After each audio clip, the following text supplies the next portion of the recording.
Hemos llegado a una etapa del curso muy importante, en el que vamos a ver un modelo que explica los accidentes desde un punto de vista muy especial y que se llama el modelo de Reason. James Reason fue un catedrático de la Universidad de Manchester en el Reino Unido que estudió que hasta el año de 1990 el foco sobre las causas de los accidentes se ponía sobre los seres humanos, es decir, el ser humano cometía un acto inseguro y se producía un accidente, como por ejemplo el haber perdido la mano izquierda en ese accidente. Bueno, era visto como que era culpa del individuo, ya que hay una norma de procedimiento, el individuo se apartó de esa norma, el individuo se accidentó, el individuo tiene la culpa.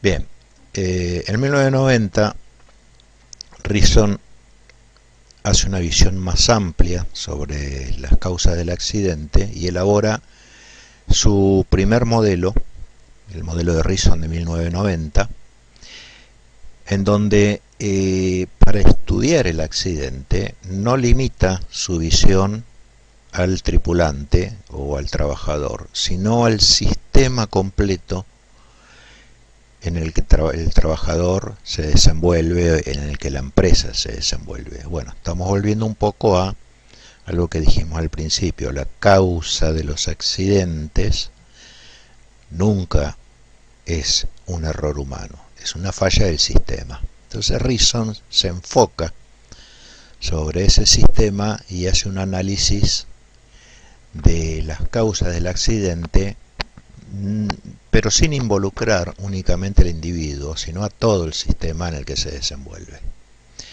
El sistema está compuesto obviamente por la empresa en la que trabaja el individuo y la sociedad con la cual interactúa esa empresa. Así que el sistema es un conjunto sociedad-empresa, como se ve en la pantalla. También se ve en la pantalla que la empresa está integrada por individuos que tienen que obedecer las decisiones gerenciales sobre normas de presentismo, sobre el uso de equipo de seguridad, sobre los horarios de trabajo, sobre los horarios rotativos de trabajo, sobre las normas de procedimiento que hay que aplicar, etc. Bueno, sumándole la política de salarios, la política de ascensos, de premios, castigos, que hemos visto antes en situación oportuna. Bueno, y el otro componente de ese sistema, que es la sociedad, que está formado por leyes nacionales. Obviamente la empresa está dentro de un país, tiene que obedecer las leyes nacionales, por ejemplo, sobre las normas para no contaminar, como un ejemplo nada más, hay muchos más. Y las normas internacionales, como por ejemplo las normas de la Organización Internacional del Trabajo, por citar una. Bueno, hay decisiones políticas que podrían cambiar una ley nacional o dejarla derogada o suspendida, o la decisión política de tolerar que una determinada ley nacional no se cumpla. Y la sociedad también está integrada por organismos nacionales, como en el caso nuestro el organismo de revisión argentino de materiales, más conocido como el IRAM, y organismos internacionales como los que mencioné antes, la Organización Internacional del Trabajo, la Organización Marítima Internacional, bueno, la ICAO en el ámbito aeronáutico, etc. Bien, vamos a seguir hablando un poco más sobre el modelo de Reason. La premisa fundamental de este modelo es que el ser humano siempre va a cometer errores. Es imposible que un ser humano no cometa errores.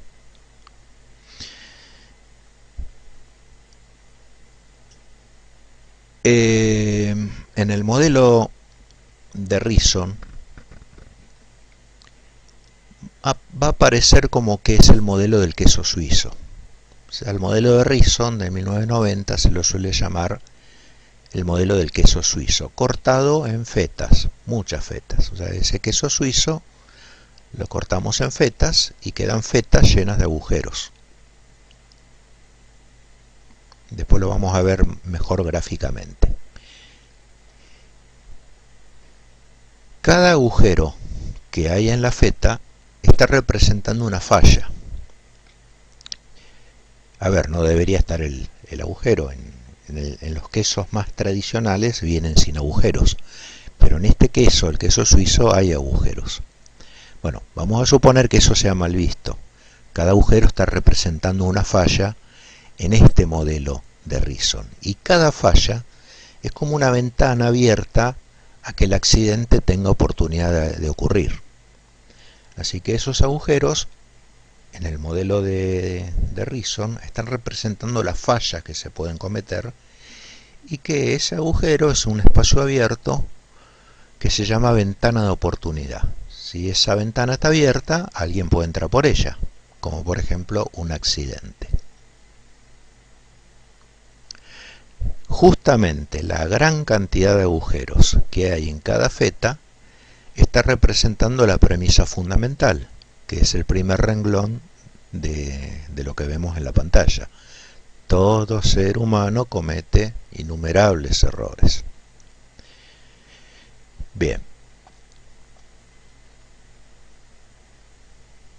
La trayectoria de oportunidad. Bueno, la trayectoria de oportunidad se produce cuando ocurre lo que se ve en la figura. Ahí cada feta está representando un elemento del sistema. Y cada feta tiene agujeros, pero en distintas zonas. Por ejemplo, en la segunda feta hay un agujero muy pequeño en la parte superior derecha que no está en la primera feta.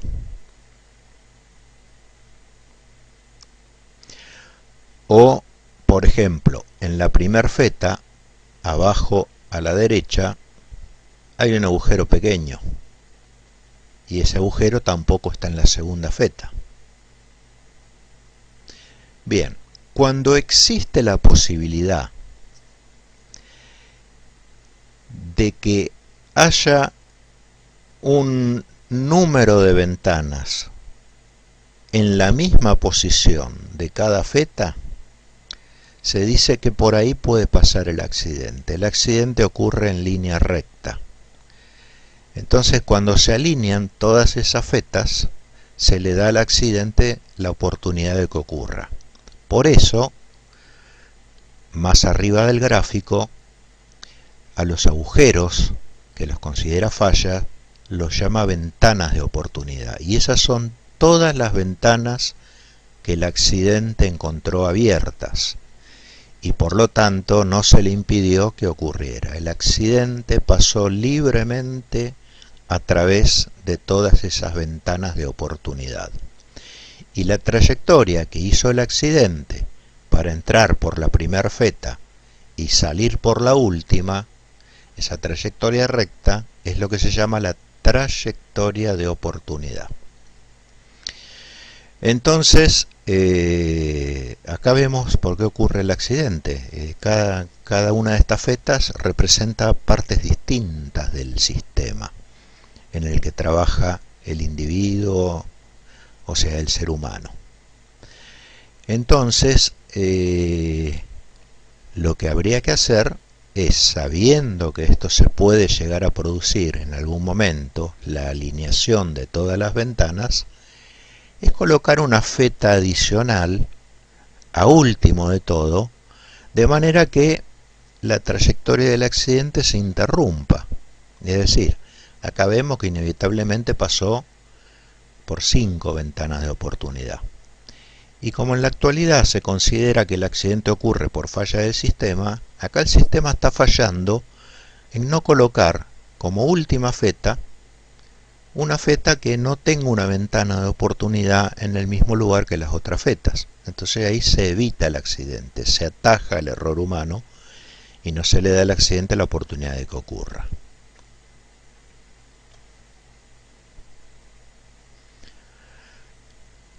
Ahora estamos viendo lo que estábamos diciendo. Esa feta que es colocada por el sistema sabiendo que el ser humano puede cometer estos tres primeros errores representados en la figura de la pantalla, bueno, el sistema coloca cada tanto barreras. No hace falta que la coloque en último lugar. Las puede colocar en cualquier lugar. Pero siempre hay una barrera de último recurso. Acá estamos viendo un ejemplo de una barrera temprana, cosa que está muy acertado. No hay que dejar que el accidente se evite por muy poco. Si lo podemos evitar por mucho, mejor todavía. Entonces esto está representando una barrera temprana donde acá, por ejemplo, hay errores, eventos, circunstancias. El error, digamos, el accidente hizo esta trayectoria, pero en la cuarta feta, al no encontrar una ventana de oportunidad abierta, esto hace que no se llegue al accidente. Se interrumpió la cadena de errores. El modelo de Reason es equivalente a un tema que vimos antes, la cadena de errores, que justamente, recuerden, había sido formulada por primera vez esa expresión, cadena de errores, por James Reason, que es el mismo autor del modelo del queso suizo. Bueno, vamos a leer lo que dice la pantalla. Una ventana puede estar abierta y presentando la oportunidad durante muchos años. Recuerden que cuando tratamos el tema de cadena de errores dijimos que los eslabones se iban conformando de a poco en el tiempo. Así que coincide con esto que estamos leyendo ahora. Y aún así no se llega a producir el accidente porque en las demás fetas, por estar mejor organizadas, por haber una cultura de la seguridad mejor que en las otras fetas, bueno, hay una feta en donde la ventana de oportunidad está en otro lugar, que es el caso de la cuarta feta que vemos acá. Entonces no se permite al accidente que pase. Bien, si la trayectoria de oportunidad, el accidente no puede encontrar una ventana abierta, el accidente no ocurre. ¿Sí? Que es lo que se ve acá, el accionar de la barrera. Bien, acá ya le estamos poniendo nombres a cada una de las fetas. Vamos a suponer un modelo muy pequeño para no extendernos tantos y 5 fetas nada más, es decir, 5 elementos del sistema sociotécnico en el que se desenvuelve la empresa, que son las leyes y políticas, tanto nacionales como internacionales, las decisiones de la gerencia, el clima laboral que hay dentro de la empresa, los actos seguros que pueden cometer los tripulantes y el sistema que pone una barrera sabiendo que el ser humano se puede equivocar. Bueno, acá estamos viendo un ejemplo donde la barrera artificial también falló, no fue capaz de contener el error humano. Es decir, esta sería la barrera de último recurso. Las barreras tempranas también fallaron, o sea, si el accidente llegó a la barrera de último recurso, significa que las barreras tempranas también pasaron. Si no, no habría explicación de por qué el accidente pasó por acá. Pero bueno, este es un ejemplo muy sencillo de solamente 5 fetas. Y lo que vamos a decir es lo siguiente. Hay una defensa artificial llamada último recurso, que el sistema lo pone como una nueva feta, al final de todo. Por eso se llama de último recurso. Bueno, esta feta es también una feta como todas las demás. Tiene agujeros, porque la feta está diseñada por seres humanos y los seres humanos cometen errores. Se les pasa algún peligro oculto o diseñan mal una norma de procedimiento, así que la barrera de última defensa no es garantía de que siempre va a contener el accidente. De hecho, acá el gráfico está mostrando un caso de que también falló. Y el accidente pasó por un error en esa feta, una falla en esa feta.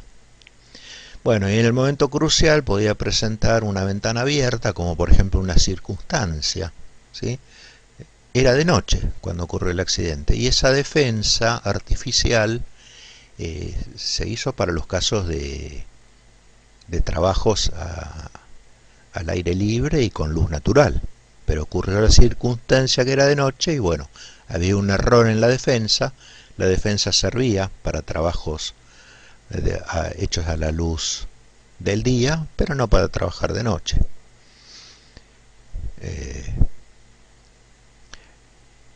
Bien, cuando la defensa no está bien diseñada, está presentando una ventana de oportunidad, al igual que los otros componentes del sistema, y entonces la barrera artificial resultó ineficaz. Y por último, lo que ya dijimos, diseñar una defensa que funcione para todos los contextos no es una tarea fácil. Ya recordemos que acá dijimos que, por ejemplo, esta barrera artificial implica un último recorrido de la nave o de la aeronave, ¿sí? Y recorrerla externamente e internamente con una lista de cosas a que hay que comprobar en el interior de la aeronave, por ejemplo, para salir un poco del ámbito marítimo. Bueno, hay luz artificial suficiente, ahí funcionó la barrera, pero cuando se hace el recorrido externo de la aeronave, bueno, la aeronave está estacionada en una rampa y ahí hay la luz que hay.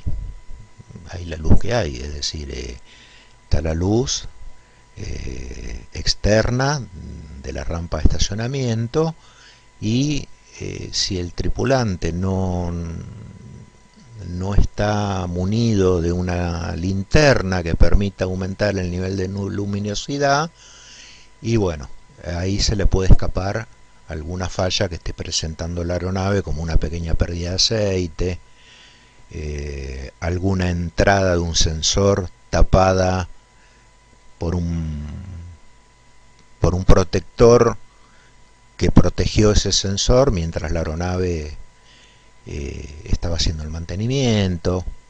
Bien, dada la circunstancia que era de noche y no funcionó. Vamos a ver un ejemplo de cuál es el enfoque de Reason sobre el accidente. Y vamos a hablar de un tema muy particular y marítimo, que es el que nos compete. Así que este es un ejemplo de un análisis de accidentes según el modelo de Reason. Vamos a suponer que la feta, llamada leyes y políticas, la primera de todas, hacen que las leyes y las políticas permitan que grandes flotas pesqueras puedan operar en nuestras aguas jurisdiccionales. Pero se comete el error o la omisión de no fijar cupos de pesca ni de cantidad de buques de pesca, y que tampoco se fijen los periodos de veda, es decir, los periodos en que está prohibido pescar, para darle la oportunidad a que el recurso natural vuelva a crecer y no se deprede el medio marino.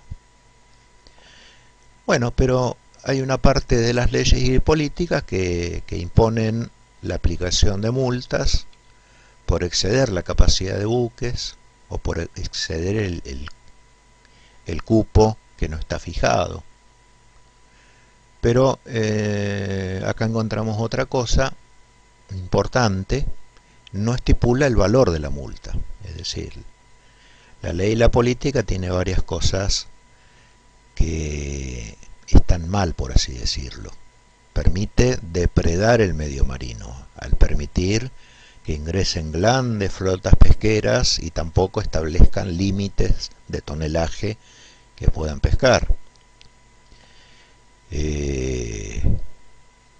La parte buena de la norma es que dice que, bueno, si se viola Si se violara la capacidad de carga de los pesqueros, bueno, corresponderá la aplicación de una multa. Es decir, acá está hablando de sobrecargar el pesquero, es decir, tapar el ojo de Plimsoll, navegar en condiciones inseguras, que eso ya existía antes del modelo de Rizzo.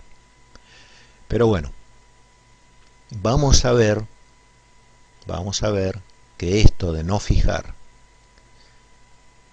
el número de buques de pesca que puedan ingresar a nuestras aguas y de no fijar el cupo, el límite de tonelaje, nos va a llevar al accidente.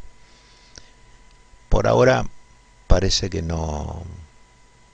esto no llevará a un accidente, pero sigamos con el ejemplo.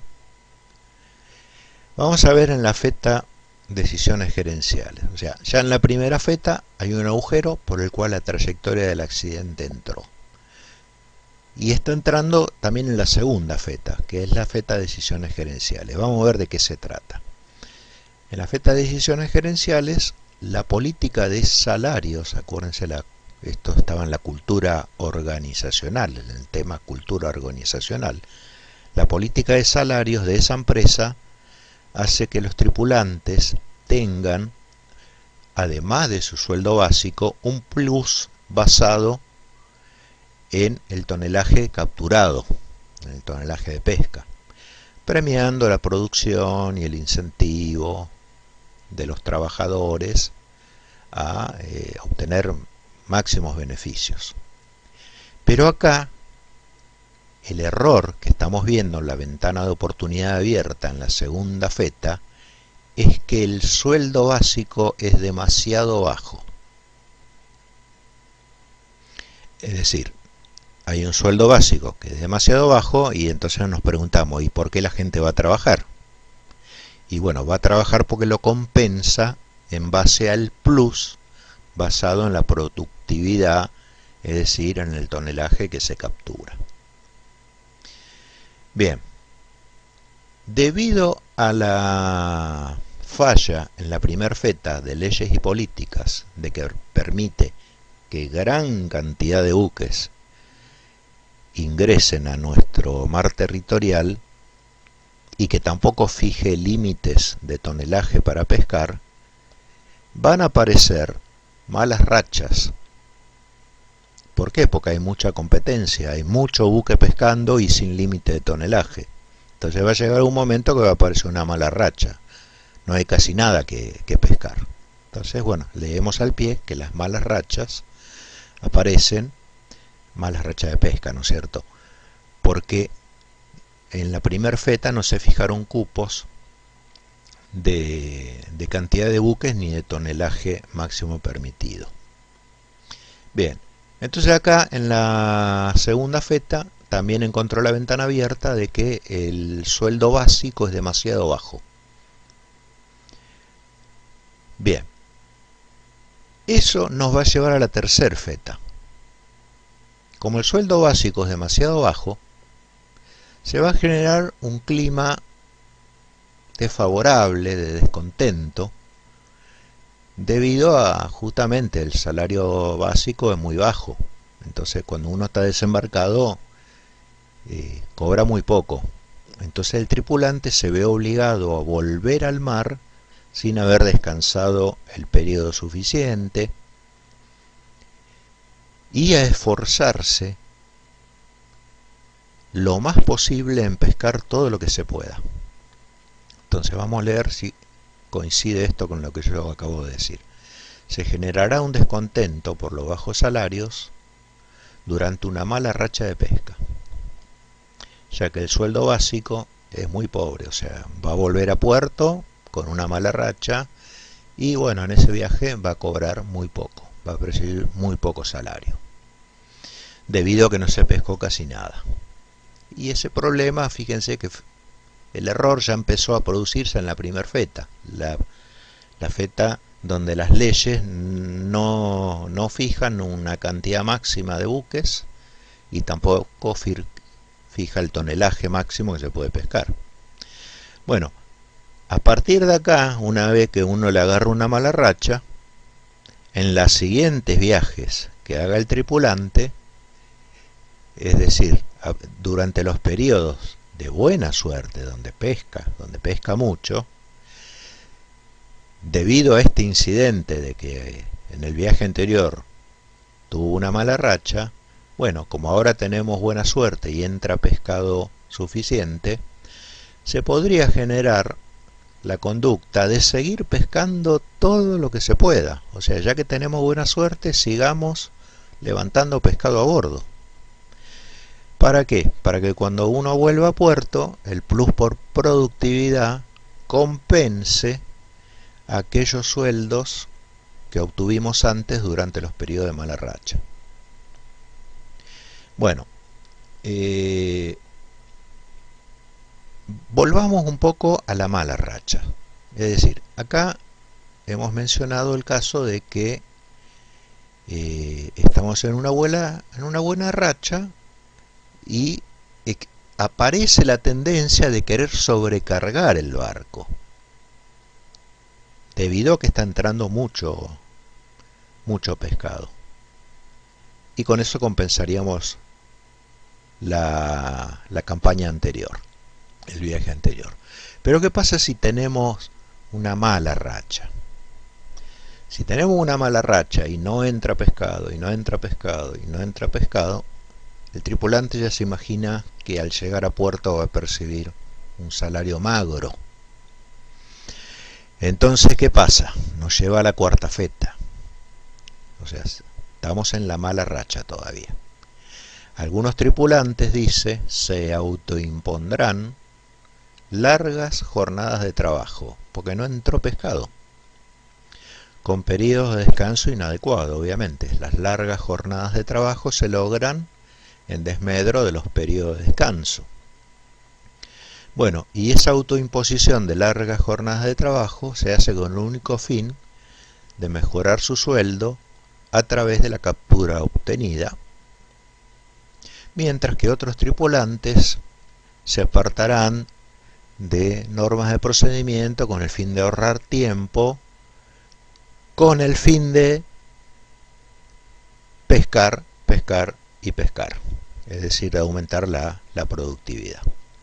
Esto va a llevar incluso a que haya tripulantes que trabajen bajo estados febriles. Acuérdense que en el modelo simple de investigación de accidente figuraban las condiciones personales, los factores personales condicionantes, como causa indirecta de un accidente.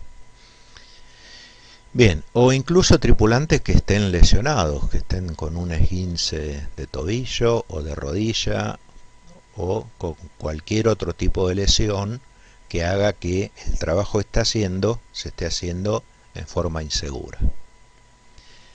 Bien, y tenemos acá la última barrera. Así que volvamos al caso. El tripulante recuerda la mala racha por esto, porque la mala racha es decir, estuve un periodo muy largo sin ver a mi familia, sufriendo frío intenso, comiendo a las apuradas, tuve una larguísima jornada de trabajo, no dormí nada, recuerdo ese viaje con que tuve sueño, estuve mal dormido y no pescamos nada. Bien, incluso hubo una semana que tuve que trabajar con fiebre y con un esguince de tobillo. El tripulante recuerda eso. Y durante las buenas rachas, bueno, va a querer compensar ese viaje. Va a querer ganar en esa buena racha un plus que compense al de la mala racha. Entonces, nos va a llevar a la defensa, la quinta feta. La quinta feta es una norma de procedimiento, como dice acá la pantalla, que determina el modo seguro de cargar el buque y el peso máximo que puede cargar sin que se sobrepasen los límites de las líneas de Plimsoll. Es decir, el modo seguro de cargar el buque, bueno, es cargarlo de modo que no se escore, no se aprobe ni se apope demasiado y sin que haga que el buque sufra tensiones para los cuales no está preparado. Eso es lo que se llama la correcta estiba. Bien, también habla del modo seguro de cargar el buque, de no cargar pesos altos, porque bueno, en la materia de arquitectura naval ustedes ya vieron que eso disminuye el valor del GM, o sea, aumenta el KG, la altura del centro de gravedad, pero disminuye el GM, es decir, la altura metacéntrica, GM. Y eso redunda negativamente en la estabilidad del buque. Bueno, y mucho más va a redundar si se lo carga de más. Es decir, las líneas de Plimsoll aparecieron para evitar esto, para evitar abusos, presiones del empleador de cargar y cargar y cargar y cargar demasiado el buque. Bueno, las líneas de Plimsoll, que surgen del convenio de las líneas de carga, lo que hacen es proteger de esos abusos por parte del empleador. Entonces, ¿qué pasa? La falla, está todo muy bien la norma, no es nada nuevo, es decir, todos ya sabemos desde hace muchos años que los buques tienen que cargarse de modo seguro y de que no se excedan las líneas de carga. Pero ¿qué pasa? Esta barrera, el error que tiene es que los tripulantes no la respetan y lo que van a hacer es cargar todo el producto que puedan a una costa de exceder las líneas de carga del disco de Plimsoll y a una costa de que esa mercadería esté estibada en lugares altos del buque, es decir que se sobrecarga el buque y encima por cargar pesos en lugares altos del buque el GM, que está relacionado con la estabilidad transversal del buque, disminuye. O sea, los tripulantes, basados en el hecho de que quieren compensar una mala racha, cometen esta serie de actos inseguros. Y las cometen ¿por qué? Porque acá está la falla. La empresa nunca sancionó a ningún tripulante por haberlo hecho, ya que prefirió pagar la multa, o sea, el buque llega a puerto con el ojo de Plimsoll completamente tapado, la autoridad marítima lo ve y le aplica una multa. Pero, ¿qué pasa? ¿Qué pasa? Otra de las fallas que aparece en la feta de último recurso es que la empresa no solo que lo toleró, sino que lo toleró porque el valor de la multa es irrisorio.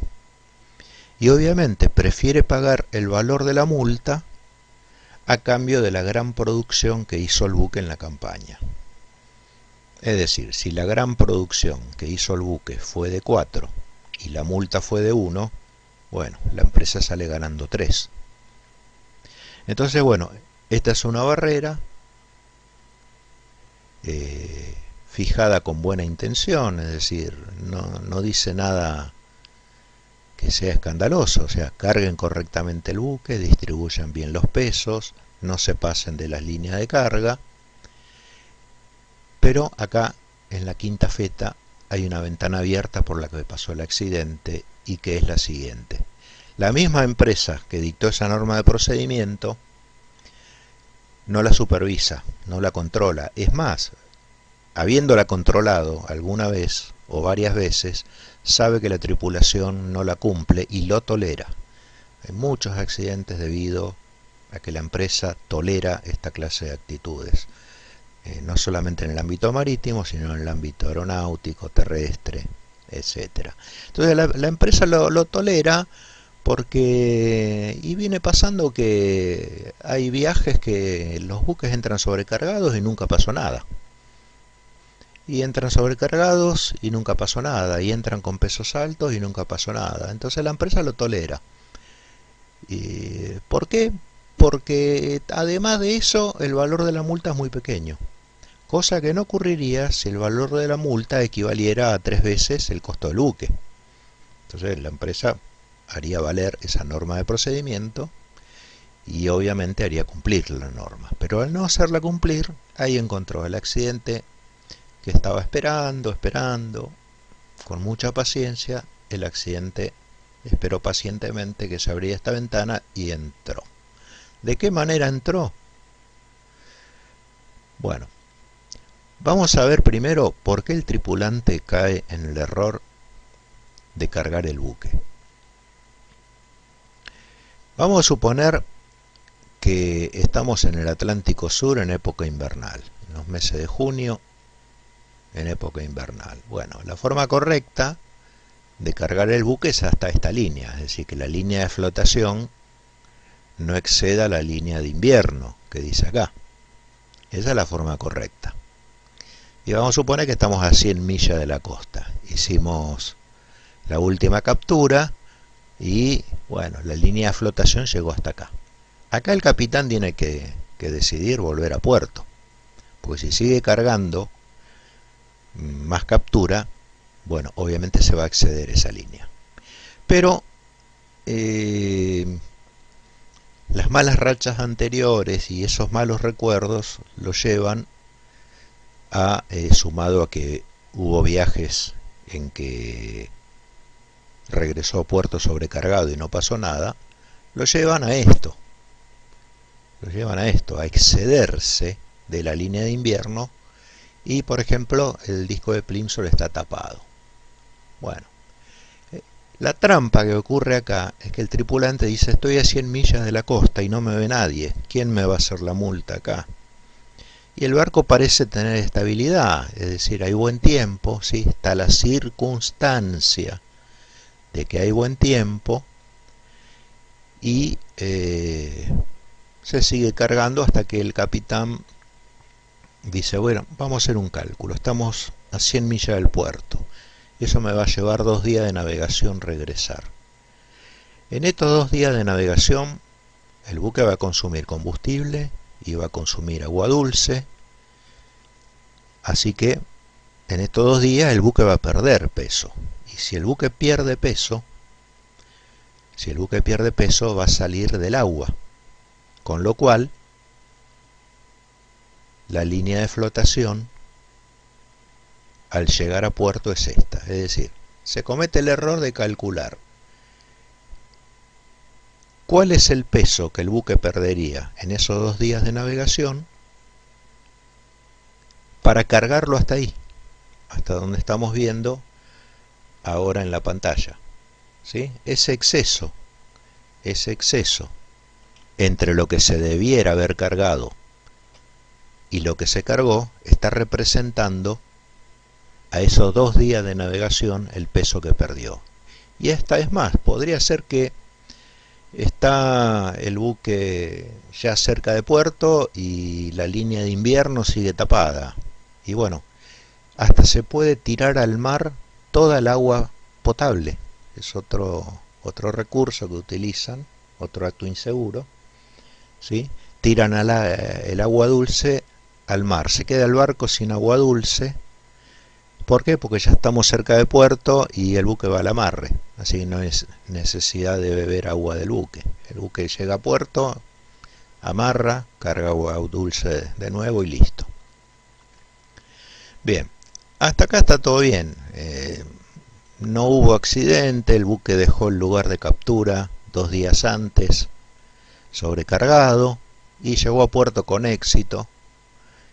Llegó sin agua potable y llegó en la manera en que muestra la pantalla en este momento. La autoridad marítima lo ve y no hay motivo para hacer ninguna multa, es decir, está entrando el buque en las condiciones esperables. Bien, pero ¿qué hubiera pasado si en esos 2 días el buque se encuentra con una situación meteorológica inhabitual que se desató de repente? Se unieron un centro de baja presión con un centro de alta de una manera inesperada. Acuérdense que los pronósticos meteorológicos son probabilidades y a veces esas probabilidades no se dan. Entonces el buque encuentra mal tiempo, cambia la circunstancia, cambia el contexto. Entonces todo en esos 2 días, eso que cargó de más, que le reduce su estabilidad y reserva de flotabilidad, va a hacer que el buque zozobre, como se ve acá.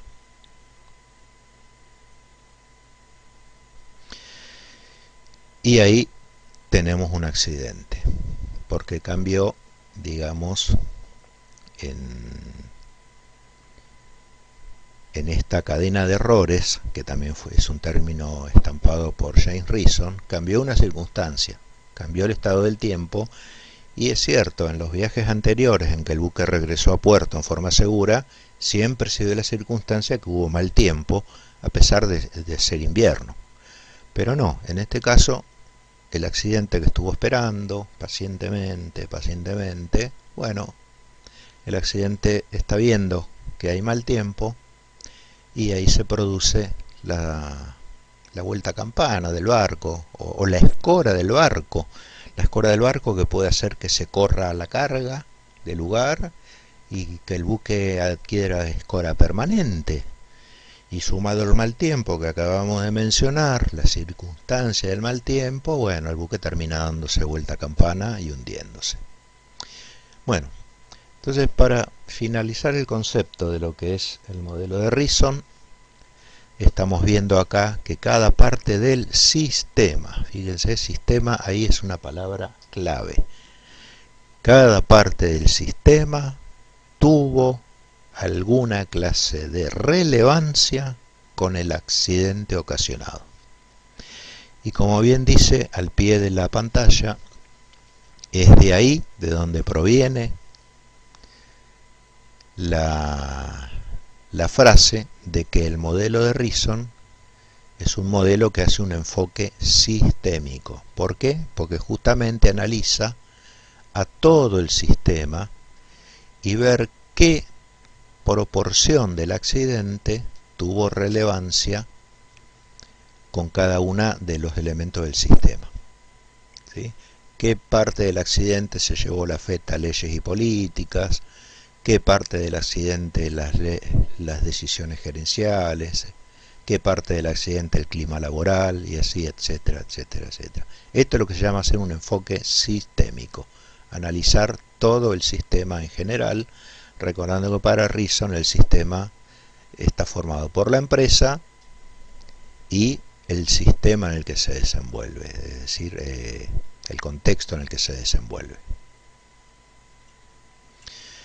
Bueno, vamos a ver acá, sin caer en contrafácticos, qué hubiera pasado si desde mucho tiempo antes de este accidente la autoridad marítima se hubiera hecho esta pregunta. El buque está entrando a puerto habiendo hecho la trampa de haber abandonado el lugar de captura sobrecargado, pero entra a puerto de esta manera. Y el buque está amarrado, y ni bien el buque está amarrado, llega la autoridad marítima y observa esto. Bueno, vamos a hacer el razonamiento contrafáctico, no el sesgo contrafáctico. El sesgo contrafáctico busca culpables, recuerden eso, que no sirven para nada, sirven para sancionar únicamente al capitán de este viaje, pero no evita que otros capitanes hagan lo mismo. En cambio, el razonamiento contrafáctico es el que emite un boletín de seguridad, una nota de seguridad, y que distribuye entre todos los capitanes, no solo de esta empresa, sino de toda la flota de la región. Entonces la autoridad marítima le podría preguntar al capitán, a ver, capitán, muéstreme su libro de navegación. Perfecto, ahí lo estoy viendo. Usted abandonó el sitio de captura hace 2 días. Tuvo 2 días navegando a máquina hasta que llegó a este puerto. O sea que hace 2 días usted abandonó el sitio de captura con la línea de invierno. Y 2 días después sigue en la línea de invierno. La autoridad marítima se podría preguntar cómo hizo el capitán para llegar a puerto, que vino navegando a vela. Vino absteniéndose de tomar agua dulce. ¿Cómo hizo? Entonces, si la autoridad marítima insistiera un poco en averiguar por qué ocurre esto, por qué la línea de flotación en estos 2 días no cambió nunca, bueno, ahí uno descubriría subyacentemente qué es lo que está ocurriendo, que el buque abandonó la zona de captura sobrecargado. Y entonces ahí cierra todo. En estos 2 días el consumo de combustible, lubricantes, alimentos de la tripulación, el consumo de agua potable, hizo que, bueno, que el buque se alivianara y entrara fortuitamente a puerto de esta manera. Bien, hemos introducido un tema nuevo entonces, que es el razonamiento contrafáctico, y lo hemos diferenciado del sesgo contrafáctico, que veremos en videos posteriores.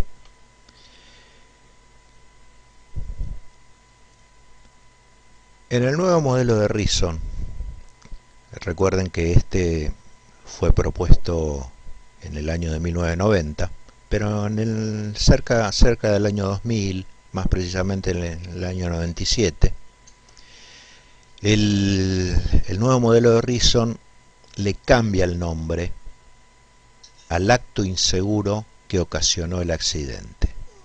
Entonces acá se puede leer que el nuevo modelo de Reason, es decir, el que se modificó a partir del año 2000, ¿sí? En ese nuevo modelo, el acto inseguro que ocasionó el accidente pasó a llamarse factor desencadenante.